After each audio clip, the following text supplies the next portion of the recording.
Hello. Passionate about sustainability, energy and climate? You're in the right place. Welcome to Energetic. I'm Marine Cornelis, and together we will engage with people who dedicate their lives to climate justice and making a just energy transition happen. They may be activists, scientists, policymakers, or other enthusiasts, just like you. Let the life stories and insights inspire you to build a better future for people and the planet. Today, I have the pleasure of welcoming again Louise Sunderland, a great friend and a leading expert in Europe's energy transition. And she's managing principal at RAP, the Regulatory Assisted Project, and she's been at the forefront of shaping policies that make the energy transition work for everyone, especially lower-income households and people affected by energy poverty. Louise has played a key role in introducing energy performance standards across Europe and is also working with policymakers, nonprofits, and industry leaders to drive meaningful changes. She's one of these people who always challenge us to think differently about the energy system. As it's designed by people, it must be designed for people, right?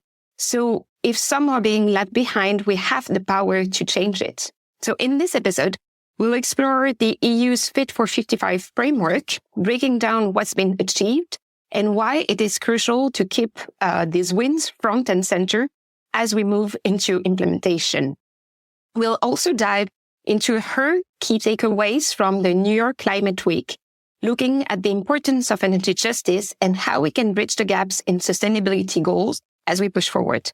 I'm really excited to hear Louise's fresh and global perspective on how the EU's efforts stack up against international approaches and where we might need to rethink our strategies or even our language. So let's get ready for a lively, insightful conversation about what's next for Europe's just and inclusive energy transition. Louise, welcome back to the show. Hi, Marine. What an introduction. Thanks so much. You're very welcome, Louise. It's always a delight to have you on board. And I must say, I'm so fond of your accent. So, Louise, please, let's start by a little recap. What is the Fit for 55 long-term vision? Why is it so important? Why are we talking about it at this moment? Because it has made Europe make some kind of significant strides. But you've mentioned it before. There have been some temporary solutions mentioned. You've been saying that they aren't enough, and we really need better and more coherent implementation, right? So what would you say, given this framework, are the critical elements for making these policies truly long-lasting and impactful? Yes, it's such a big question. A lot of questions in there. As we know, the Fit for 55 package was the policy package to deliver against the 2030 climate targets. And Europe has these really significant climate targets, and we really have to accelerate very quickly to 2030, 2040 now. So the policies are getting really significant. One might even say intrusive. They are getting more and more significant policies to deliver on these very high objectives.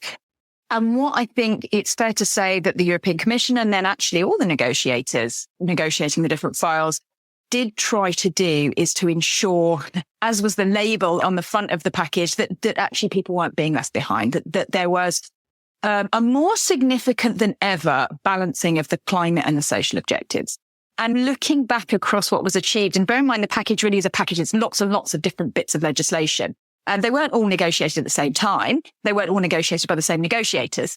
They were even originated in different sort of DGs, different departments almost. What's useful, I think, now to look back is across what's been achieved and trying to piece it all together into a framework that when national implementers approach the package of climate legislation, they can easily identify those bits that do pursue those social objectives.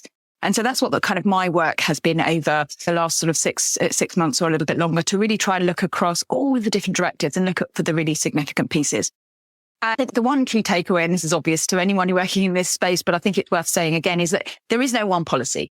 I think we do, a lot of the time, we are focused on one individual policy, a reform to a national policy, a minimum energy performance standard, as you mentioned in your introduction.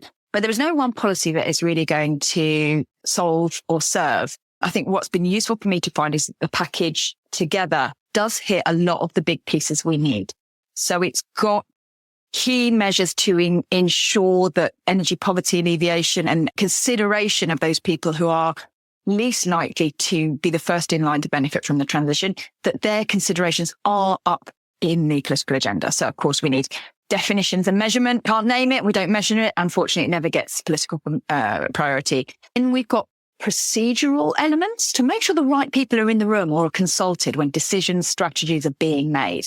And that's pretty groundbreaking, right? To have this kind of, have the people we are talking about in the room. It's something that tended to be overlooked until very recently, right? But there were some really significant, let's say, international events that made it impossible to avoid not having conversation with the right people in the room. Yeah, I think particularly at the kind of Brussels level, at the kind of EU level, we are a long, long way from the individual communities that are going to be affected by all of these policies. So it is actually it's challenging for the people to get the sort of, or to enable the people to be in the room. So of course, inevitably, you're working through representative organisations at national level, and then there's probably also an EU kind of coalition or consortium. So it is very challenging to do that. But the measures that we have in place are very much around national consultation. And what we do have is specifically naming civil society groups that represent vulnerable or lower income households as a key part of those consultations. So not just saying wide consultation with all relevant people, but actually specifically naming. But we also have a requirement that every country now has a national panel of experts, or in some countries, these are called observatories on energy poverty alleviation. So this, when done really well, can be a kind of long-term accountability measure. So keeping the attention, keeping the monitoring on these policies. Yeah, those procedural things, I think, can often be overlooked. And I think we'll reflect later, but having been in New York and hearing the kind of getting a sense of the US approach, it's much stronger there about representation, community representation and voice. I think it is a much stronger part of the dialogue. So those measures are really important. And then, of course, we go into the kind of the measures that provide protections. And then obviously the measures that really try to provide sort of structural support to low income households. Although individual measures within the package, for example, a ring fence of energy savings to benefit the lower income and energy poor households, that might be your significant focus. There are some really important individual measures, but I think only seeing it in this package and implementing it in this package. Yeah, that's very interesting, because it's as if, without even mentioning it, the European Commission was finally getting on hold the concept of energy justice that goes way beyond the idea of addressing energy poverty, addressing and solving this crisis that affects actually about 10% of the EU population. And I'm only talking about winter numbers. So they are understanding that there are things that go way beyond the individual level, that is way more systemic, and there are really, let's say, blind spots that need to be addressed with the variety of stakeholders. And I find it really fascinating that this discussion is finally happening, because I've been in the field for about 15 years. And I remember at first having those kind of discussions where the European Commission didn't really understand that some people were actually struggling with paying their energy bills, because they were literally in their ivory towers trying to discuss things at a level that never engaged with normal everyday people, right? And then there has been like some policy developments. There were also a revamping of many energy packages at the end of the years 2015 after the Paris Agreement and so on. But it's really since 2020 that things have been changing. And the Fit for 55 package is a response to all of this, between the COVID crisis, price crisis, and war in Ukraine and supply issues, right? Yeah, I think you're right. I think those contextual issues. So yeah, absolutely. I would add to that the yellow vest movements as well. But very significantly, I think the price crisis, these negotiations were held during those years where there were lots of emergency measures being put in place. And so just the sheer amount that governments had to spend in emergency measures really showed that we need people to be protected. The people in society who are most vulnerable to be protected from future price spikes. So I think you're right. And I'm really glad you referenced the energy justice framework, because I think you're right. In the negotiations, kind of no one had that framework on their desks going, the energy efficiency directive has done this bit and the gas directive must do that bit. I don't think we were doing that, but actually I'm confident we weren't doing that. But actually looking back through the lens of that framework, I think the package does hit a number of the points. Procedural, we just talked about having the right people in the room, redistributive. Of course, I think a lot of the measures talk now about prioritizing lower income, energy poor households.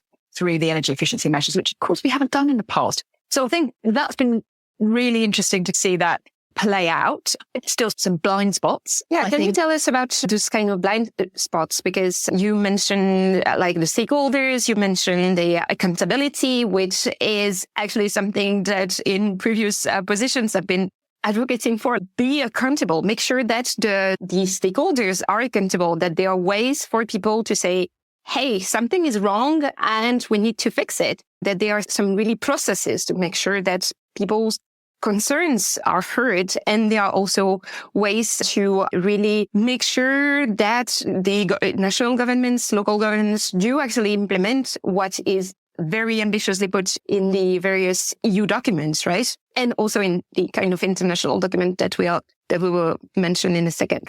Yeah, so I think you're absolutely right.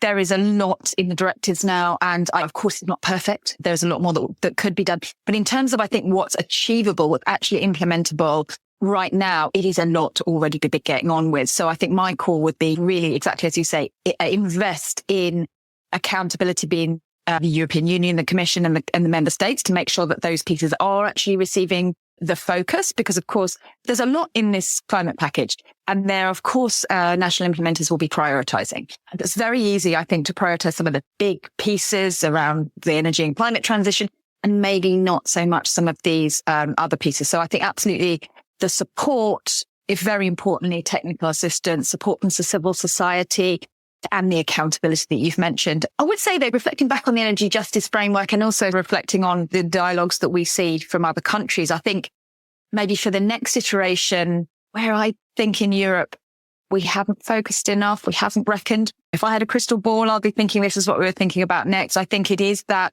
kind of retrospective justice, looking at, begun that, but looking at where have the harms as a result of industrialization, as a result of the ongoing energy transition, expounding our kind of boundaries of who and the impact both outside of the European borders and also back in history of where we are today. So I think that kind of retrospective justice is something we definitely haven't dealt with enough. One thing I think is around kind of commodification of energy, talking with colleagues and brilliant partners that work in countries where energy is seen much more as a human development and economic development priority.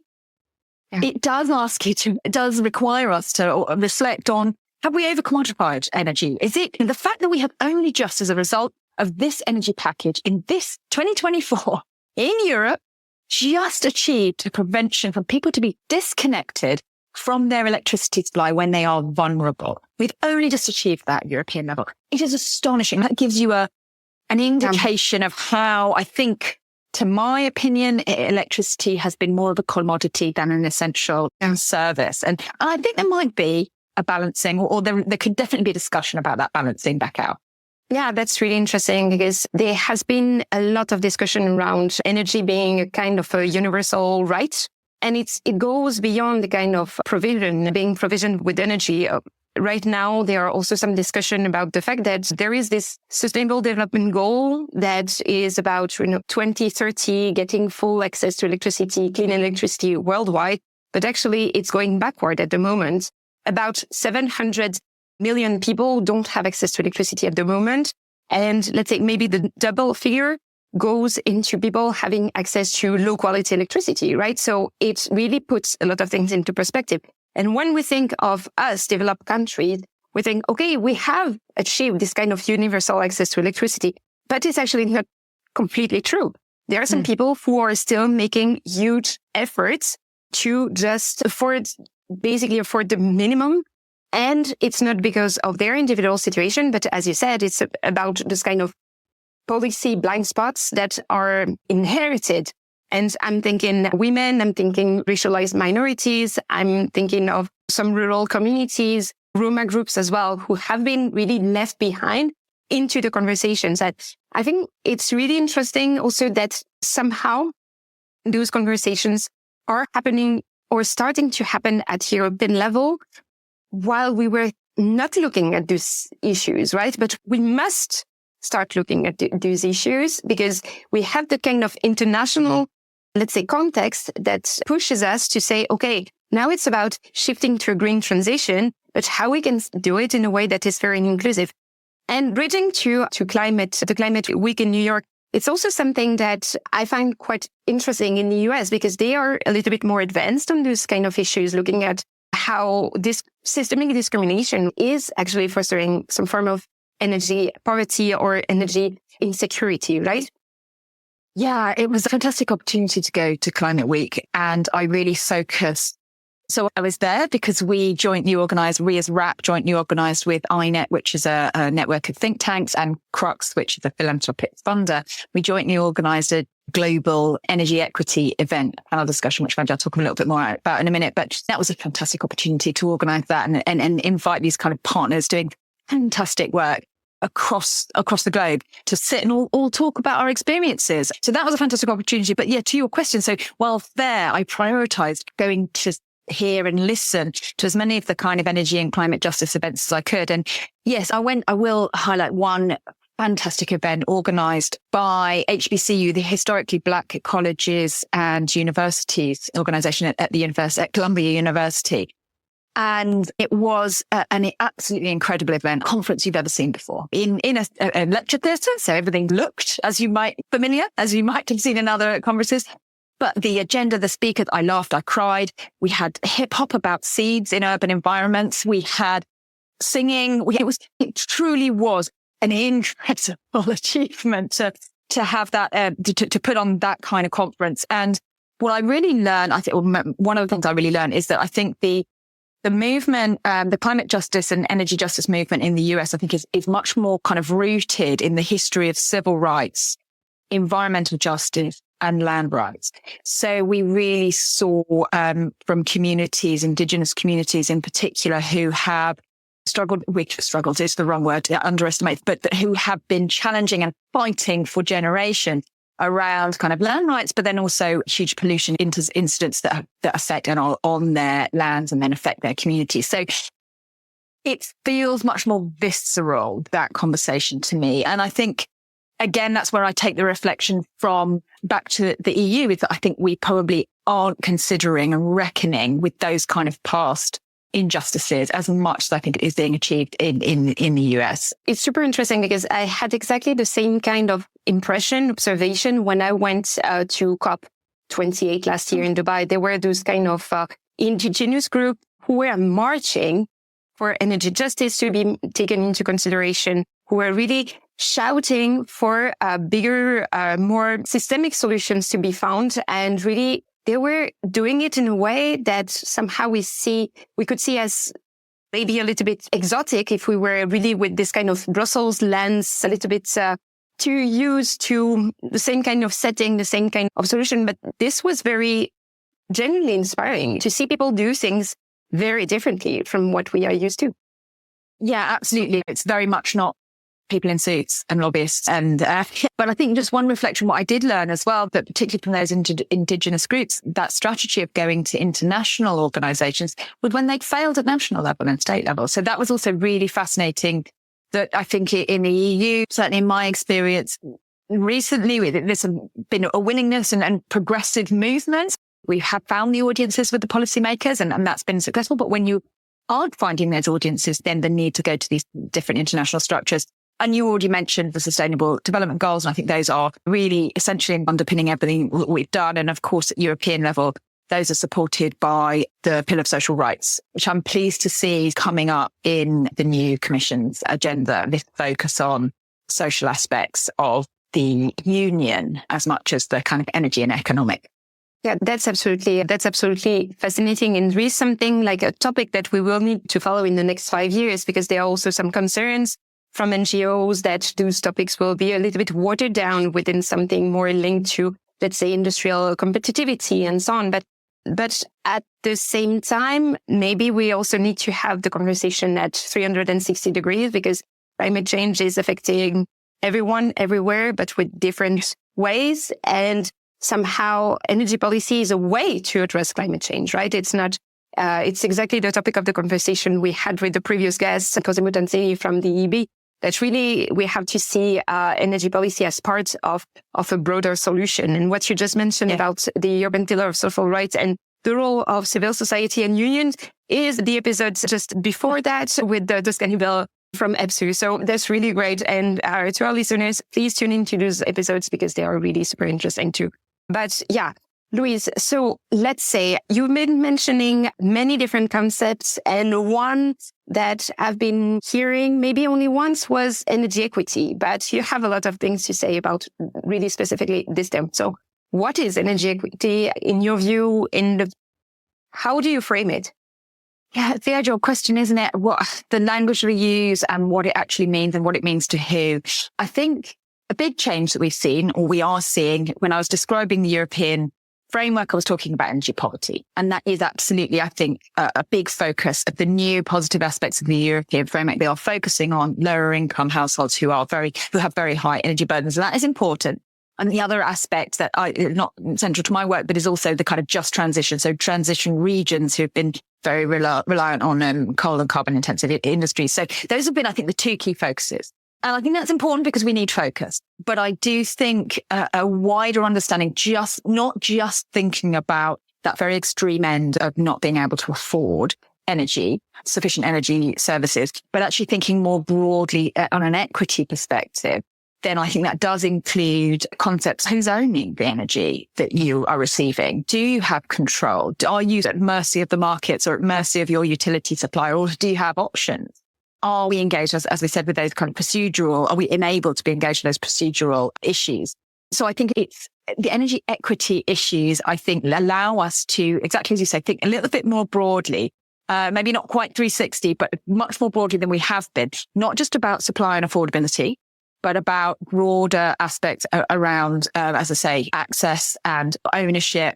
Also more broadly around kind of harm and benefit. So environmental harms locally, who is winning. One thing I think that was really well brought out by one of the speakers at our event, Bishal Thapa from CLASP in India, brought up the point around when you're changing any supply chain, you really need to be cognizant of who is in that supply chain. And he was talking about ceiling fans, cooling fans in India, very important to be able to have people to have access to those efficient fans.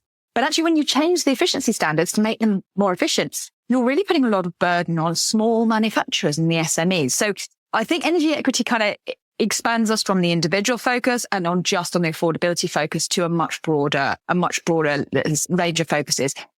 And not all of those focuses will be equally as important depending on what sector we're working in or policy we're working in. But it gives us that kind of the checklist in a way of all the things that we should be running through in our mind. So we're having fewer of those blind spots. But what I will say, I think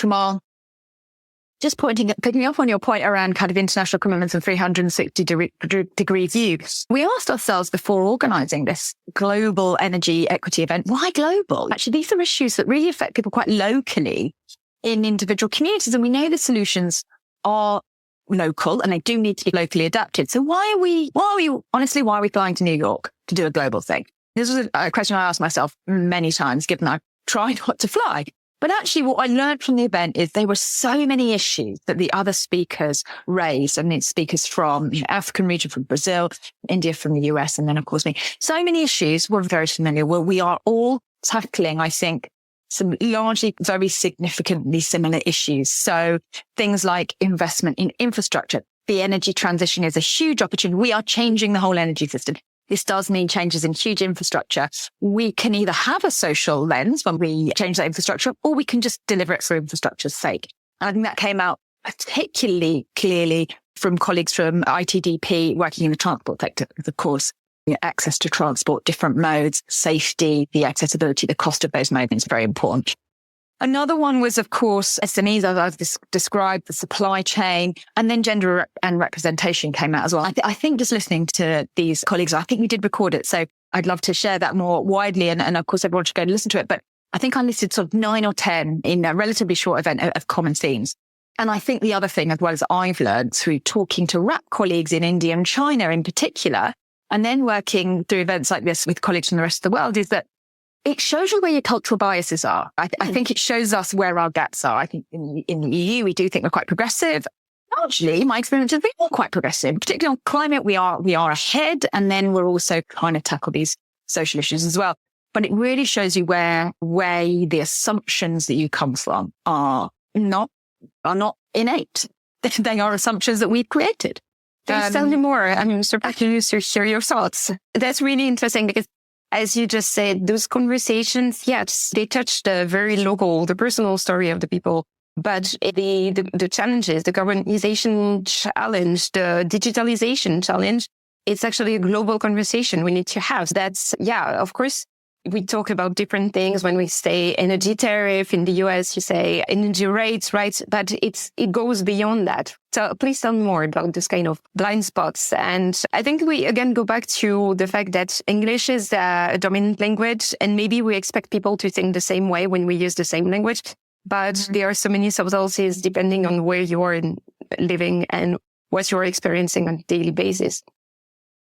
Yeah, I think the most significant sort of cultural bias or blind spot that is one I've already mentioned around the kind of commodification that we work in energy markets. We think of energy markets sometimes before we think of energy services. That has been really interesting to me to learn sort of from countries where, energy is a development right, but then also that affects the structure of pricing, who pays for what bits. I think it's fairly common in Europe that we've had a cross-subsidization for example, to industry, because of the idea that obviously, industry, we want to keep industry in Europe. We also want to make sure industry enables us to keep jobs and support communities that are reliant on that industry. And so we've had some form of cross-subsidization there. In other countries, there is an opposite cross-subsidization to, for example, support agriculture and households. So once you notice something you've taken for granted, like energy as a commodity, you could, if you start to challenge that, you can a lot of the kind of other norms and structures that we've created. So I think that has been a really significant one. And as well as I've said around, I think in America, you hear a lot about tracing back the energy injustices to colonialism. And I don't hear that conversation in Europe. Yeah, that's true. There are only a few groups that might be interested in it, but they don't really even have the visibility or maybe the funding to explore, dig a little bit deeper into what it actually means. And in Europe, we take electricity, energy very much for granted without ever thinking, where does it come from?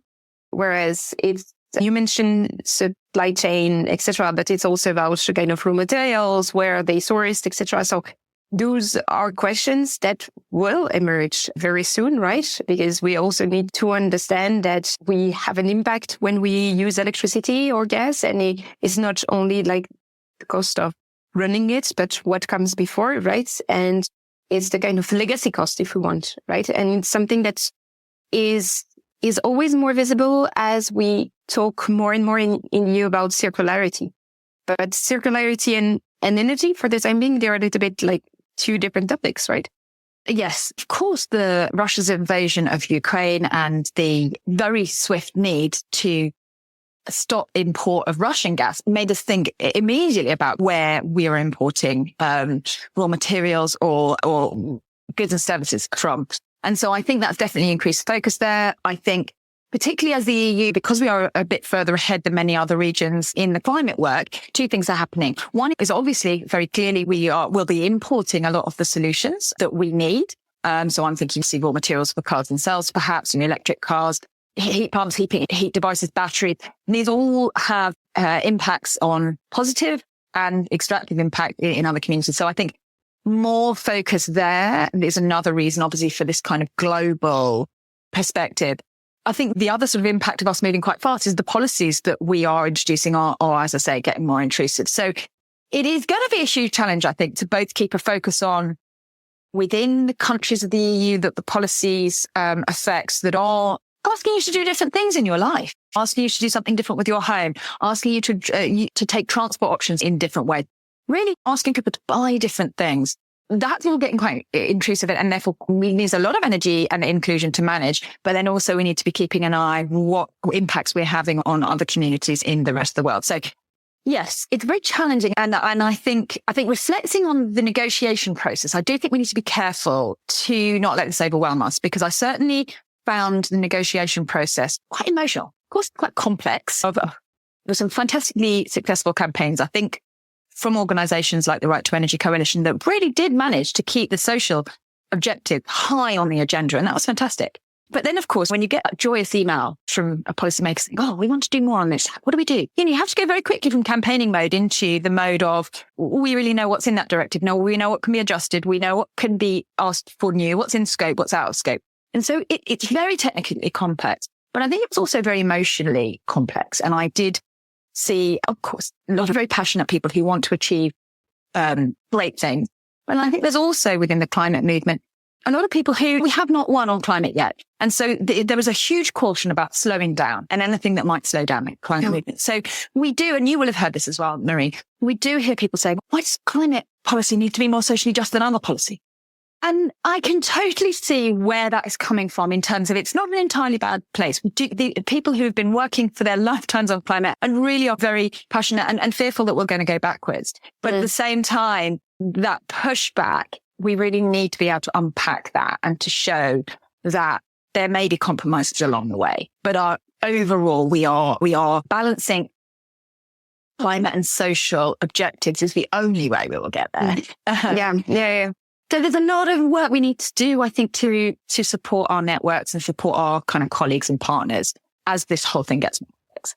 That's really interesting that you use several times the term intrusive about policies. Like policy, they are starting to be intrusive. I guess it's kind of wording that I wouldn't really expect from you, because somehow intrusive has this kind of meaning that is a little bit negative, right? We usually use terms like prescriptive, very like going into a certain direction, but not saying people what they need to do. And whereas intrusive really sounds, okay, the states or the EU are becoming both the mom and also the policeman who's really behind saying you're right or you're wrong. So it's interesting to see also this kind of word, because it also shows how polarizing the topic can be. This year is a huge election year. We are broadcasting this episode 1 week or 10 days before the American elections. Is going to have such an impact on the rest of the world, the outcome of this election.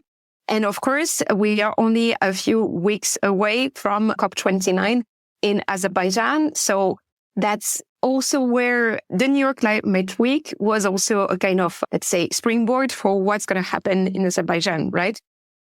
And I know that you won't be in Baku, but I would be really interested in hearing what you have heard. What kind of echo are you getting as well from this kind of big platforms? Because, for instance, regarding the New York Climate Week, I've read really super enthusiastic comments. That's wonderful. We are all in the same boats. We are finally realizing we are partnering up with many organizations. But some other people were like, yeah, but we are actually in an echo chamber. We need to not to have our conversation happening in New York, but maybe in Oklahoma, because actually Oklahoma, yes, it's not a very sexy place as New York, but there is already 60% of the electricity production that comes from renewables. So we should have the conversation out there. How do we balance it? What are your kind of takes? Is the New York Climate Week really the springboard it wants to be? Yeah, it's a really good question. I'm not, having been there for the whole week, I'm not equipped to answer because it is so huge. Even trying honestly to arrange the schedule for my sort of free time was very challenging. I could have spent a whole week just reading the agenda. Honestly, there are thousands and thousands of events. I think if it is an echo chamber, it's a very large echo chamber, because just the scale of the number of events, the scale of the individual events themselves. I did so from the bit that I saw. And of course, obviously, my bias is I was heading to a lot of the energy justice events, which sort of tended to be, I think, outside of the big kind of conference centers. But what I did say when I popped into those centers is a huge professionalization of climate, a lot of very big corporate business-led events, very professional. And of course, it's the same week as the UN General Assembly. So there's a big international focus as well. I think all that to say, yes, it is. There are a huge number of people working in this space, and there was representation from across the whole world. And I was really struck, given that this is a NGO led sort of event, there was a huge sort of corporate presence. So I felt sort of cross-sectorally, there was a lot of groundswell from the corporate sector. And of course, we've seen that before. You and I, Marine, our careers are long enough to have seen this from the oil and gas companies deciding to rebrand and then go straight back again. Always tread with a little bit of caution, but I did see significant sort of positive movement. But as you've also alluded, elections can turn things left and right. I think that's another reason why kind of focusing on businesses and what they can do and the huge kind of power they hold to shift whole markets. And just to reflect, I thought it was really interesting you picked up on that word, intrusive. I think we've got to be honest. I think that's what I learned from the negotiations, actually. I think we have to be honest about what this means for people. And if policies are going to ask people to do things, we need to be clear about that. I work a lot on regulations, and I don't see regulations as those big kind of stick as in the old-fashioned idea of how you create an innovation or a change. The regulation comes in at the end after all the incentives and the voluntary action to hit the people who are just not going to do it. I don't see regulations as that at all. I feel like regulations are a clear communication, signposting tool to tell everyone where we need to be heading. But without being honest with everyone about where we're heading and about the things they are going to need to do, then I don't think we're going to succeed. And the other outcome is if we are being honest about how inclusive or significant the policies are, then it doesn't ensure, but it encourages us to think far more about how people achieve that. If we get a clear picture of what people are being asked to do, we can then start the more complex work of who can achieve that on their own, who needs support, who's going to be left behind, and how do we stop that impacting the people who are already disadvantaged. Yeah, that's really interesting. We'll get back to the carrot, the stick, and the tambourine, which is the role of regulation and of policymakers in general. That's really super interesting. I think we could go on for hours, but actually we are reaching the end of the show. But yeah, Louise, if there is something you would like to add, really at this stage, really reflecting, because on the New York Climate Week and your experience on energy equity and really blind spots and structural inequalities, I found it really super interesting that just the fact that now we have the tools to bridge some gaps and identify some gray areas, that we can see that there are some ways to balance immediate and long-term solutions, that we can get inspired by other countries. But at the same time, no one is going fast enough, right? Yeah, I think as a result of the negotiations and then my experience last week, or in the last week when we were recording, is that, of course, right now in Europe, I think we really do need to focus on implementation. You already alluded to that. There's a new commission coming in, so new agenda. I think many of the new agendas do look very supportive to this, so that's very good. But it really is focusing on implementation and not being distracted. But then I think for the next iteration of what do we do, this will not be the last effort we have on achieving social justice in Europe. There's a lot more to do for work. So for that, I think we need to be focusing as much outside of Europe to learn, to think about our impacts, to understand in a broader sense what we're missing. That's where I'd be looking for the future as well. I really love that. It's so inspiring. And please tune in for the next episodes of Energetic, because it's exactly the kind of conversations we will have. So thank you so much, Louise. Thank you for your insights. As always, I really enjoy this conversation and how transparent you try to be with the complexities of the energy markets and really making it deliver for everyone. And yes, what is your next paper about? Oh, thank you. I'm not doing a very good job at the promotion, am I? Yes. So the last paper is probably the one I'd like to signpost everyone to just publish over the summer, which is trying to do the service to implementers at national level to really map out this framework that we know different directives get implemented in silos. Quite naturally, this is the way that happens. There are different ministries in charge. But actually, if you were a civil society body or an implementer, my paper kind of gives you the visual of how this all fits together, or how I think it all fits together. Yes, so that's what I would like to point people to. There's also some kind of useful guidance in there on the big questions we keep getting asked about kind of energy poverty alleviation, like how do we find people in energy, how do we target, how do we get started? Because unfortunately for many countries, we're still on the starting line. We are still on the starting line, and the road is long and very bumpy, but luckily we have people like you on board. Thank you so much, Louise. Thank you for tuning in to another episode of Energetic. It's been a pleasure diving deep into the world of sustainability and the just energy transition with some of the most forward-thinking mouths out there. I'm Marine Cornelis, your host from policy consultancy Next Energy Consumer, and it's been an incredible journey growing this podcast together with you, our knowledgeable and passionate listeners. Since 2021, we've shared countless stories, insight, and ideas over more than 40 episodes, and it's all thanks to your support and enthusiasm. If you're enjoyed our journey so far and want to help us keep the conversation going, why not support us on Patreon? Every bit helps us bring more inspiring content your way. Check out the show notes for the link. And hey, if you're a part of an organization that shares our passion for a sustainable and inclusive energy future, we're excited to explore sponsorship opportunities with you. It's a fantastic way to connect with a dedicated audience and make an even bigger impact together. Shout out to the fantastic Igor Mihailovich from Podcast Media Factory for his incredible sound design work, making every episode a joy to listen to. If you haven't already, make sure to subscribe to Energetic on your favorite podcast platform. And if you think a friend or a colleague could benefit from our episode, we'd love for you to spread the word. It helps us grow and keep the energy transition conversation alive. Sharing is caring. Follow us on Twitter and LinkedIn to stay engaged and update on all things energetic. Thanks once again for lending your ears. Until next time.